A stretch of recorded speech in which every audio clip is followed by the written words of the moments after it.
Es una mañana de agosto del 479 a.C., en una llanura polvorienta al pie del monte Citerón, y un espartano llamado Arimnesto tiene una piedra en la mano.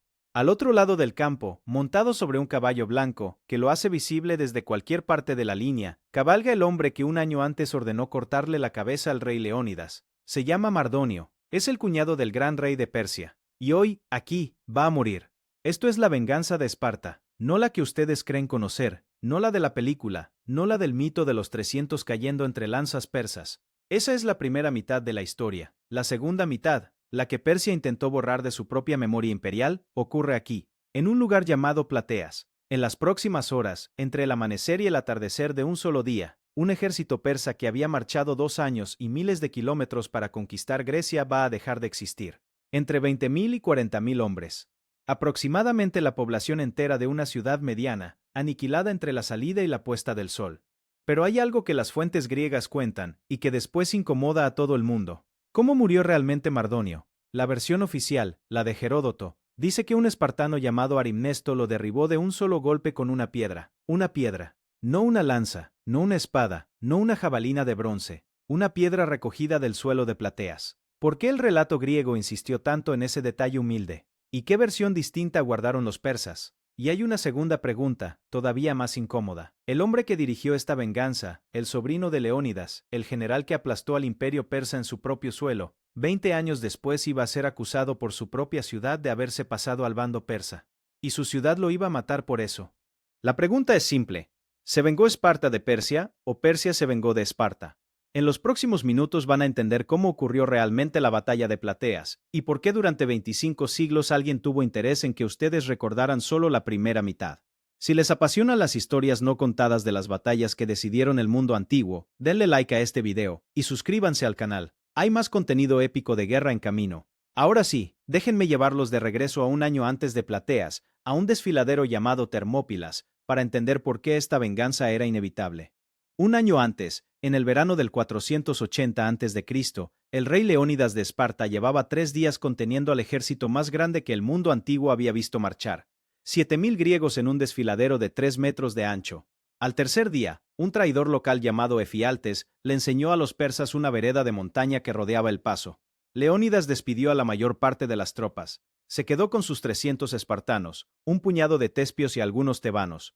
Todos murieron. La cabeza de Leónidas terminó en una pica por orden directa de Jerjes. Ese fue el agravio. No la derrota militar, la profanación. Ningún rey espartano había sido decapitado como un criminal común. Para Esparta, aquello no era una baja de guerra, era una deuda de sangre. Y las deudas de sangre en la sociedad espartana no se olvidaban ni en una generación ni en 3.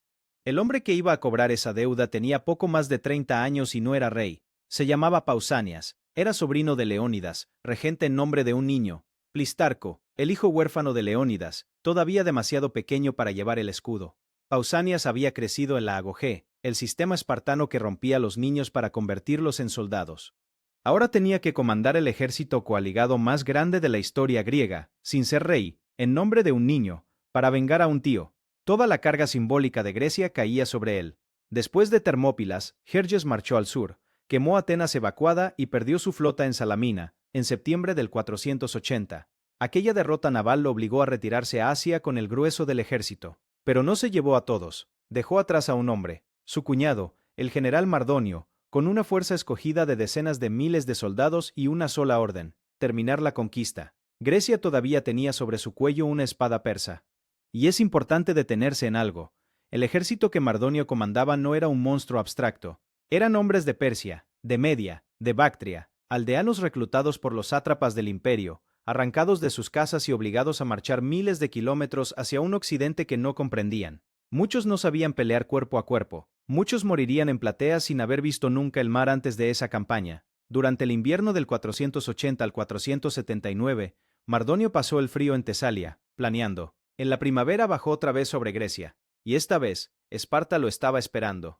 Plateas es una pequeña ciudad al pie del monte Citerón, en Beocia, al sur de Tebas. Delante de ella se extiende una llanura ondulada, cortada por un río llamado Asopo. Al norte del río, terreno abierto, plano, ideal para la caballería. Al sur, colinas y arroyos, terreno bueno para la falange hoplita. Cada ejército quería que el otro peleara en su terreno. Durante casi 3 semanas del verano del 479, ninguno cedió. Los dos comandantes se miraban de un lado al otro del Asopo, esperando que el rival cometiera el primer error. Mardonio no era un general cualquiera. Era el cuñado de Jerjes, uno de los nobles más poderosos del imperio, y sobre todo, era el hombre que años antes había convencido personalmente al gran rey de invadir Grecia. Había prometido tierras, gloria, un occidente entero sometido. Ahora, después de Termópilas ganada y Salamina perdida, después de que Jerjes se retirara humillado a Asia, Mardonio se había quedado atrás por decisión propia. Estaba jugando la última carta de una guerra que él mismo había iniciado. Si perdía, la vergüenza sería suya. Si perdía, el imperio no lo perdonaría. Años antes, cuando le hablaba a Jerjes en la corte de Susa para persuadirlo de la invasión, Heródoto recoge las palabras que Mardonio había dicho: que Grecia era débil y estaba dividida, que su tierra era hermosa y digna de ser anexada, que superar la gloria de Darío el Grande estaba al alcance de la mano. Ahora, en Plateas, Mardonio iba a descubrir que se había equivocado en cada punto. Del otro lado del río, Pausanias comandaba el ejército más grande que Grecia había reunido jamás. Según Heródoto, unos 38.700 hoplitas, infantería pesada, con armadura de bronce, escudo redondo, lanza larga, más unos 70.000 auxiliares de infantería ligera, espartanos, atenienses, corintios, tegeatas, megarenses, contingentes de decenas de ciudades. Por primera vez desde hacía generaciones, los griegos habían dejado de pelear entre ellos y habían formado una sola línea. Y aquí hay algo que conviene entender antes de seguir. Estas dos fuerzas no eran comparables. No lo eran en tamaño, no lo eran en experiencia, no lo eran en propósito. El ejército persa era un imperio en movimiento. 20 pueblos, 20 lenguas, 20 formas de pelear reunidas por la voluntad de un solo hombre. El ejército griego era exactamente lo contrario. Ciudades que se odiaban, uniéndose por primera vez porque la alternativa era desaparecer. Uno era la maquinaria de la costumbre, el otro era la maquinaria del miedo. Y el miedo, cuando se organiza, es más peligroso que la costumbre. El ejército de Mardonio, según Heródoto, superaba los 300.000 hombres. Los historiadores modernos, calculando lo que la logística antigua podía sostener realmente, lo estiman entre 70.000 y 120.000. Aún con la cifra más conservadora, Mardonio duplicaba a los hoplitas griegos, y tenía algo que a Pausanias le quitaba el sueño: caballería. Miles de jinetes persas, medos y bactrianos, entrenados desde niños para disparar arcos al galope. Y había otra pieza incómoda en el tablero. Tebas y varias ciudades de Beocia habían decidido colaborar con los persas. Medisar, lo llamaban los griegos, del nombre de los medos. Sus contingentes marchaban con Mardonio. Los atenienses iban a pelear en Plateas no solo contra persas, iban a pelear contra otros griegos, contra vecinos, contra hombres que hablaban su misma lengua. Todo esto no ocurrió por accidente. Hubo un momento, meses antes de la batalla, en que la historia entera pudo haber tomado un rumbo distinto. Ocurrió en Atenas, en el invierno del 480 al 479, con Mardonio ofreciendo el mejor trato de la guerra. Imaginen la escena. Atenas está quemada, su acrópolis, arrasada. Los ciudadanos viven refugiados en la isla de Salamina, en tiendas y en cubiertas de barcos. Han perdido todo. Y entonces llega un enviado persa con un mensaje del general Mardonio. Los términos son generosos, casi humillantes por lo generosos. Reconstrucción completa de la ciudad, autonomía, territorios adicionales. Un solo requisito: aceptar la soberanía del gran rey. Los atenienses escucharon y respondieron con una de las frases más famosas del mundo antiguo, recogida por Heródoto en el libro 9 de sus historias. Dijeron: mientras el sol siga su curso en el cielo, jamás haremos alianza con Jerjes. Jamás. La palabra griega que usaron es rotunda, no negociable. Y añadieron algo dirigido a Esparta, que también estaba escuchando: si ustedes no envían su ejército al norte, nosotros solos plantaremos cara. Con o sin ustedes. Era chantaje entre aliados, sí, pero chantaje. Los atenienses le estaban diciendo a Esparta: si nos abandonan, nosotros firmamos con Persia mañana mismo. Y con Atenas del lado persa, con su flota, con sus puertos, la guerra estaba perdida. Esparta lo entendió. En días movilizó a su ejército pleno hacia el norte, por primera vez en mucho tiempo. Si la historia ocurrió exactamente así, con esas palabras exactas, los historiadores lo debaten desde hace 25 siglos. Heródoto escribía décadas después. Recogía tradiciones orales, algunas endurecidas por el orgullo cívico, pero la verdad emocional del momento está fuera de duda. En aquel invierno, con la ciudad quemada y la gente en las cubiertas de los barcos, Atenas eligió el fuego antes que el trono persa. Y esa elección arrastró a Esparta al campo de batalla que iba a vengar a Leónidas. Así se llegó a Plateas, no por accidente, no por destino, sino por decisión. la decisión de una ciudad quemada de no ceder, y la decisión de una ciudad orgullosa de no abandonarla. Pausanias marchó desde el Peloponeso con el ejército espartano completo, unos 350 kilómetros de camino, escalonados en varias semanas. Al final del camino lo esperaba Mardonio, cuando los ejércitos por fin se vieron el uno al otro a lo largo del río Asopo. En algún momento de julio del 479, ninguno cargó. Pausanias había puesto a los griegos en las estribaciones del Citerón, en terreno alto, terreno de hoplitas. Mardonio se había trincherado en la llanura abierta, terreno de caballería. Y así se quedaron, mirándose, esperando, midiéndose. Cada mañana los centinelas de ambos lados amanecían con la misma orden: no cruzar, no provocar, no ceder. Mardonio sabía que el tiempo jugaba en su contra. Tenía miles de bocas que alimentar, en territorio enemigo, con líneas de abastecimiento cada vez más largas desde Tesalia. Si esperaba demasiado, su ejército se desharía por hambre antes de disparar una flecha. Así que empezó a usar lo único que los griegos no podían igualar: su caballería. Envió a su mejor jinete al frente, un noble persa llamado Masistio, con órdenes de acosar las líneas de suministro griegas y provocar a los hoplitas para que bajaran a la llanura. Recuerden ese nombre, Masistio. En pocos días va a ser el hombre por el que un ejército entero se corte el cabello. Masistio era exactamente lo que se esperaba de un noble persa. Llevaba armadura dorada bajo la ropa, cabalgaba un caballo enorme, dirigía las cargas él mismo desde la primera fila. Un día, atacó a los megarenses, un contingente griego menor, y los presionó tanto que Pausanias tuvo que enviar refuerzos atenienses de urgencia. En medio del combate, una flecha griega hirió al caballo de Masistio. El animal se derrumbó. Masistio, con toda su armadura, cayó a tierra. Antes de que pudiera levantarse, los hoplitas lo cubrieron de golpes. Murió allí mismo, en el barro, entre las patas de su propio caballo. Heródoto describe lo que ocurrió en el campamento persa cuando llegó la noticia, y es una de las páginas más humanas del libro. Los persas se cortaron el cabello, cortaron las crines de los caballos, cortaron las colas de las mulas. Lloraron a gritos a lo largo de todo el campamento, y el sonido del lamento, escribe Heródoto, llenó todo el ejército. Esa noche en la llanura se oía llorar a un imperio. Un solo hombre había muerto, y decenas de miles de guerreros lo lloraban como se llora a un padre. Para los griegos, la muerte de Masistio fue algo más que una victoria menor. Fue una prueba. Los persas, se dijeron entre ellos, no eran invencibles a caballo. Se les podía derribar, se les podía matar. La misma caballería que había humillado a los griegos durante décadas acababa de perder a su comandante ante un puñado de hoplitas mal coordinados. Pausanias tomó nota, pero también tomó nota Mardonio. Los griegos ya no le temían a su mejor arma. Los días siguientes fueron peores para los griegos. Mardonio, furioso por la muerte de Masistio, endureció la campaña de hostigamiento. La caballería persa empezó a cortar sistemáticamente las rutas de suministro griegas, aprovechando su movilidad, y entonces atacaron el manantial de Gargafia, la única fuente de agua confiable del ejército coaligado. Lo enturbiaron, lo tomaron, lo cerraron. En agosto, en Beocia, con armaduras de bronce sobre la piel, sin agua, la tropa griega empezó a desmoronarse por dentro. Traten de entender lo que significa esto. No es que los griegos estuvieran perdiendo la batalla, es que estaban perdiendo la posibilidad de dar la batalla. Cada hora que pasaba sin agua era una hora en la que el ejército más grande de la historia griega se acercaba más a disolverse solo, sin combatir, por sed. Mardonio no necesitaba ganar, necesitaba esperar. Pausanias reunió a los comandantes de la coalición al caer la tarde. La decisión era imposible. Quedarse era morir de sed. Retirarse en pleno día era ofrecerse a la caballería persa como blanco. Solo quedaba una opción: mover el campamento entero durante la noche, a una posición más cercana a Plateas, donde había manantiales protegidos por el terreno. Pausanias dio la orden. Los contingentes se movieron al caer la oscuridad, en silencio, cada uno con sus propios guías, sus propios oficiales, sus propios ritmos. Y en la oscuridad, en el terreno desconocido, la línea se rompió. Los atenienses llegaron a sus posiciones nuevas antes del amanecer. Otros contingentes, más pequeños, se quedaron a mitad de camino, en un montículo cerca del templo de Hera. Los espartanos, tratando de mantener la formación cerrada como siempre, se movieron más despacio que nadie.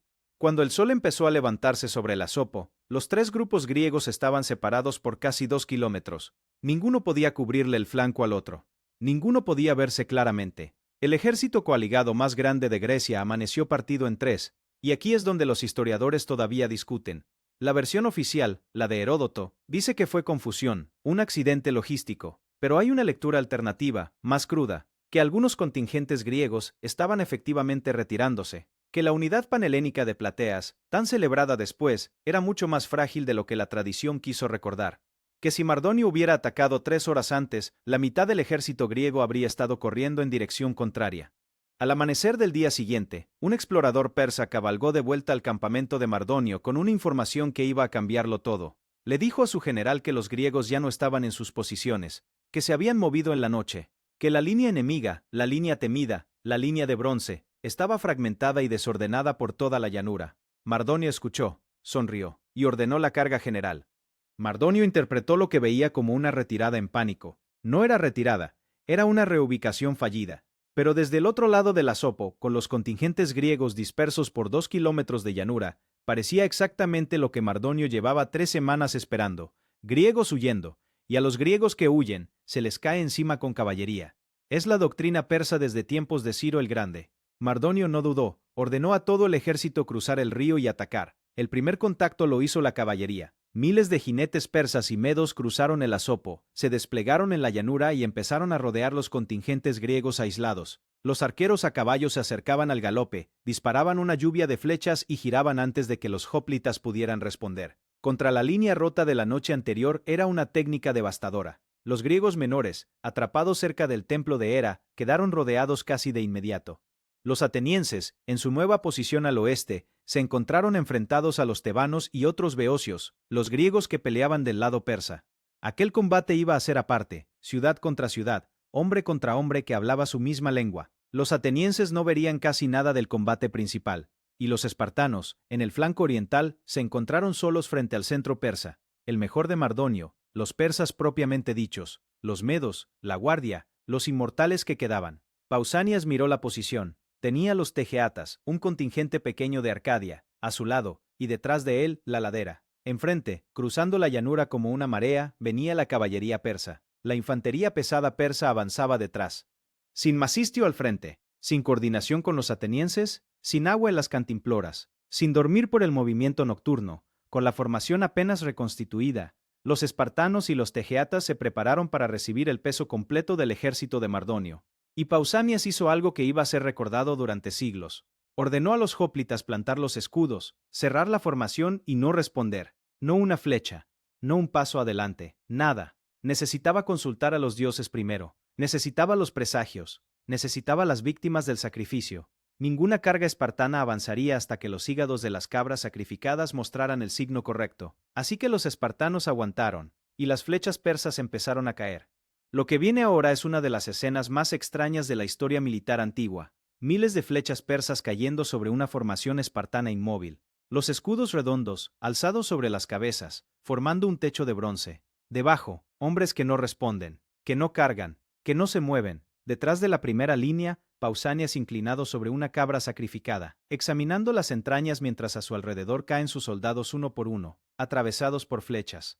Los tegeatas, al lado de los espartanos, empezaron a impacientarse. Los oficiales pidieron permiso para cargar. Pausanias dijo que no. Otro sacrificio, otras entrañas, los signos, otra vez, desfavorables. Más flechas, más muertos. Con la garganta seca desde el amanecer, con los muertos amontonándose entre las filas, los soldados espartanos aguantaron sin quebrar la formación. Es imposible entender esto sin entender lo que era la agoge. Un sistema que había roto a estos hombres desde los 7 años para producir exactamente este momento. La capacidad de no moverse mientras te matan. Detengan la imagen un segundo. Piensen en un solo hoplita.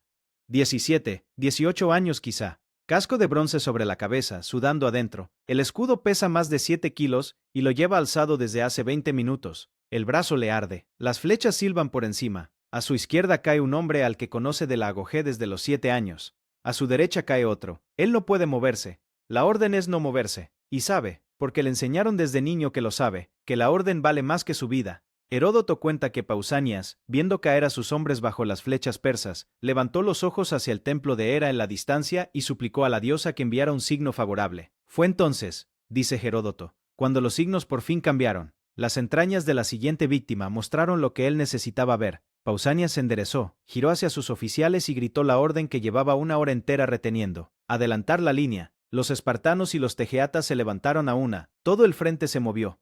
Bajaron desde el terreno ligeramente elevado hacia el centro persa, con la formación cerrada, con las lanzas bajas. Cada hoplita cargaba unos 25 kilos de bronce y madera. Cada uno había pasado la mañana entera bajo las flechas sin poder responder, y ahora por fin, avanzaban. Los persas, viéndolos venir, dispararon una última salva y prepararon la lucha cuerpo a cuerpo. Aquí estaba el problema persa. La infantería ligera, con escudos de mimbre y armaduras de cuero, iba a chocar con hoplitas que llevaban armadura de bronce de la cabeza al muslo. El choque fue como golpear una pared con las manos abiertas. Los persas eran más numerosos, más ágiles, más rápidos, pero no importaba. Sus armas apenas atravesaban el bronce griego. Las lanzas hoplitas, largas y firmes, entraban en el cuerpo persa con facilidad.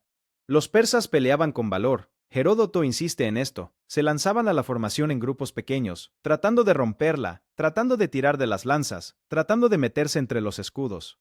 Los espartanos avanzaban lentamente sobre ellos, metro a metro, cadáver sobre cadáver. En algún punto del combate, un hombre a caballo se hizo visible sobre la línea persa. Cabalgaba una montura blanca, elegida precisamente para ser vista, elegida para que sus soldados lo reconocieran en el caos. Era Mardonio, el hombre que había pedido esta guerra, el cuñado del gran rey. El general que había convencido a Jerjes de que Grecia era débil, ahora estaba en primera línea, entre sus hombres, gritándoles que aguantaran, que la victoria estaba cerca, que los espartanos ya estaban cansados. Alrededor de Mardonio combatía una guardia de 1000 hombres escogidos, los mejores persas, los últimos herederos de la tradición de los inmortales, hombres cuya única función era proteger a su comandante, o morir en el intento. Formaban un anillo de bronce y valor alrededor del caballo blanco. Los espartanos, avanzando en formación, vieron ese anillo, vieron al hombre montado en el centro, y entendieron que si aquel hombre caía, todo caía. Y aquí conviene decir algo que las cifras solo insinúan. En ese momento, alrededor del caballo blanco de Mardonio, se estaba jugando algo más grande que una batalla, se estaban jugando 2 siglos. Si Mardonio ganaba aquel día, Grecia caía. Si Grecia caía, no había democracia ateniense, no había Sócrates, no había Platón, no había Alejandro Magno, no había Roma tal como la conocemos. Todo aquello, todo, dependía de lo que le pasara en los próximos minutos a un solo hombre montado en un caballo blanco. Entre los espartanos que avanzaban había un hombre llamado Arimnesto. Las fuentes no nos dicen mucho más sobre él, ni su edad, ni su rango exacto,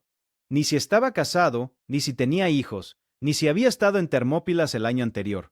Arimnesto es un nombre sin biografía, pero Heródoto se toma la molestia de conservar ese nombre, y solo ese nombre, entre los miles de espartanos anónimos que pelearon en plateas, porque Arimnesto es el hombre que hace lo que sigue. Heródoto lo describe con una economía brutal. En el libro 9 de sus historias, Mardonio, escribe, cabalgando su caballo blanco, era visible entre los persas, y Arimnesto de Esparta, tomando una piedra, lo golpeó en la cabeza y lo mató. Eso es todo, ni discurso, ni duelo, ni intercambio de palabras entre héroes. Una piedra, del suelo, la misma tierra de Plateas convertida en arma. El general más poderoso del imperio persa en Occidente, el hombre que un año antes había mandado poner en una pica la cabeza de Leónidas, murió con la cabeza abierta por un guijarro.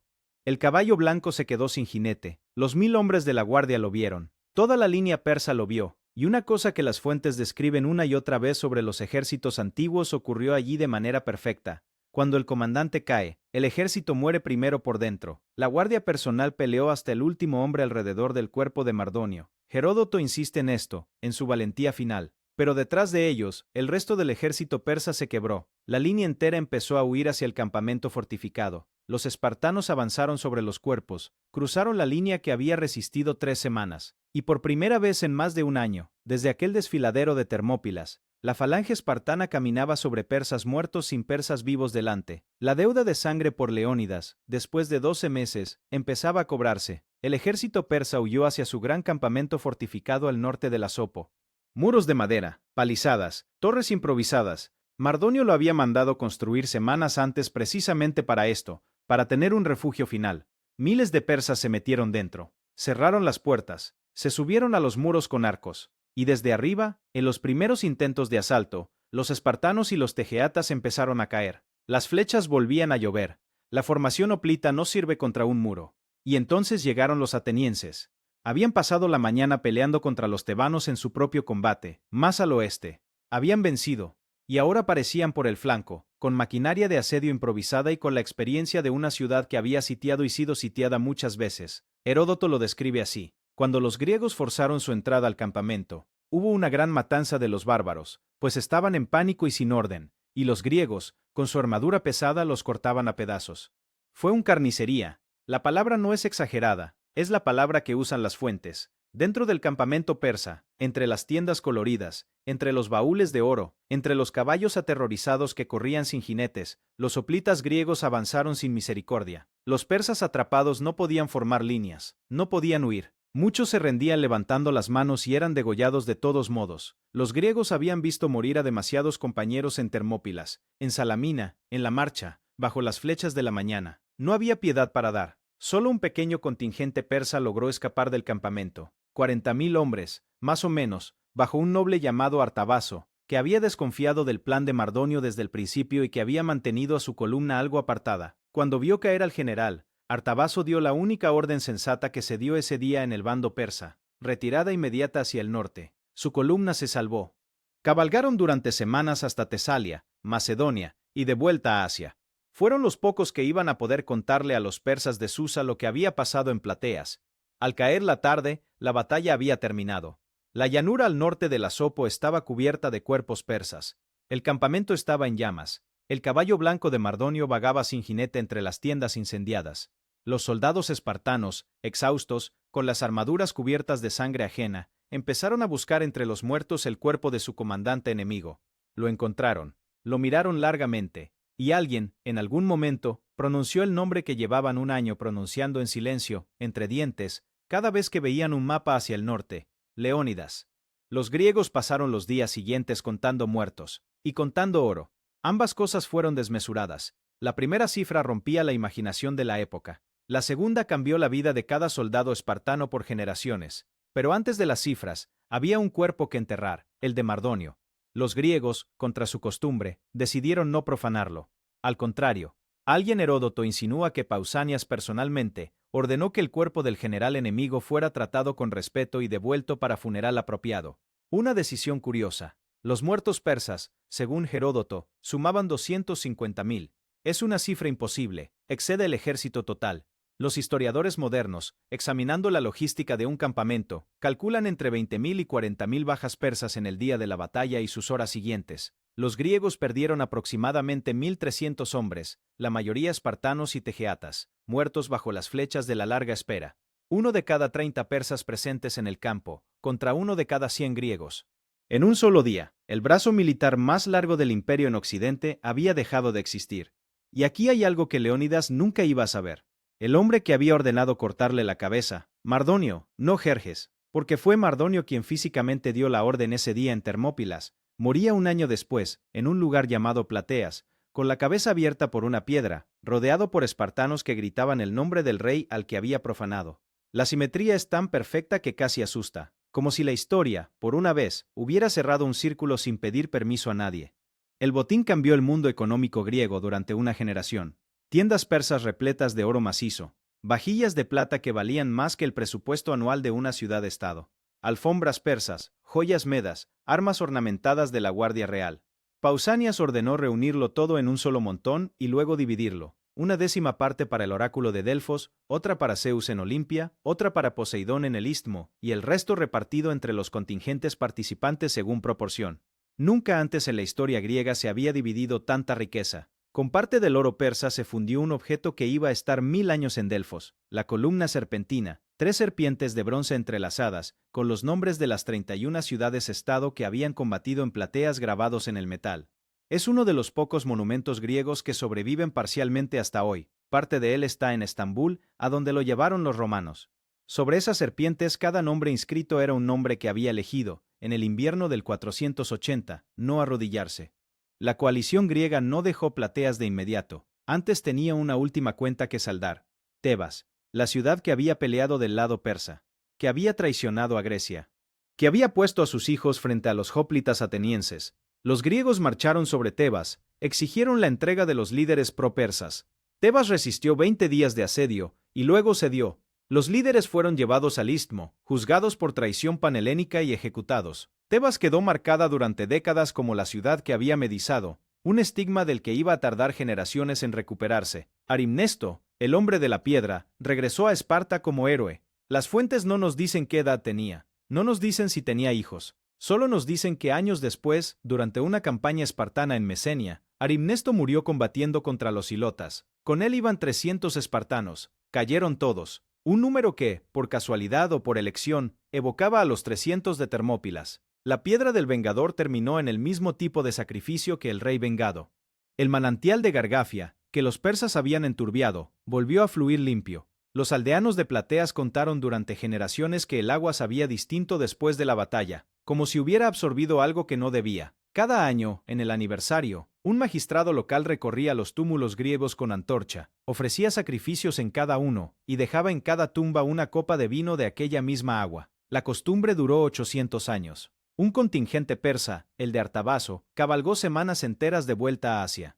Cuando llegaron a Susa, Jerjes escuchó lo que había ocurrido. Los historiadores persas, los pocos fragmentos que sobreviven, no dicen casi nada de Plateas. Silencio administrativo, silencio imperial. La derrota fue registrada en fuentes griegas con detalle, porque los griegos ganaron. Persia guardó silencio, como guardan silencio los imperios cuando pierden. Pero el final de la batalla, para todos los que sobrevivieron a ella, era apenas el comienzo.